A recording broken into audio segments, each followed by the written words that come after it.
While vaccinations and antibiotics aid the body in fighting disease, the body itself remains the most important defense. But sometimes the body's immune system fails to do its job correctly. Robert suffers from allergies. His eyes get red, his nose itches, and he sneezes uncontrollably. Robert is allergic to certain kinds of pollen. When pollen gets in anybody's nose, the immune system recognizes the pollen as something that doesn't belong in the body. However, for people who are allergic to pollen, the immune system overreacts. As part of the overactive immune response, chemicals are released that cause membranes in the nose to swell and the eyes to water. Lottie has a different kind of problem with her immune system. She suffers from rheumatoid arthritis. Rheumatoid arthritis is one of a number of diseases known as autoimmune diseases. The immune system mistakes certain cells in her own body as enemy invaders and attacks them. In rheumatoid arthritis, the immune system attacks cells around the finger joints, knees, and other joints. This makes it difficult for a person suffering from rheumatoid arthritis to do simple tasks like unscrewing a top.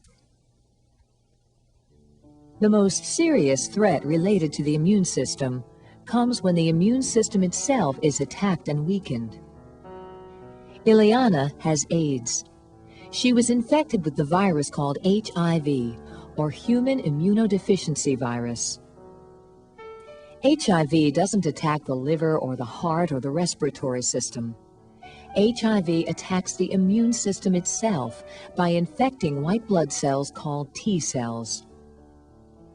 When HIV invades T cells, it reproduces and weakens these cells, often destroying them. This doesn't happen quickly, and someone can be infected with HIV for years and not feel sick. But after a while, often more than 10 years after being infected, so many T cells are destroyed that the immune system is seriously weakened. Because the immune system is weakened, the body is no longer able to fight off infections and cancers that it used to be able to handle. At this point, the person has AIDS. It is diseases like cancer and pneumonia that, taking advantage of the weakened immune system, eventually cause death.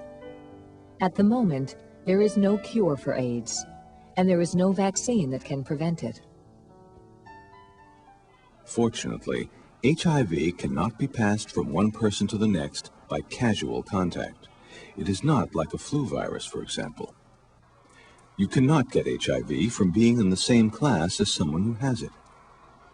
You cannot get it by drinking from the same glass.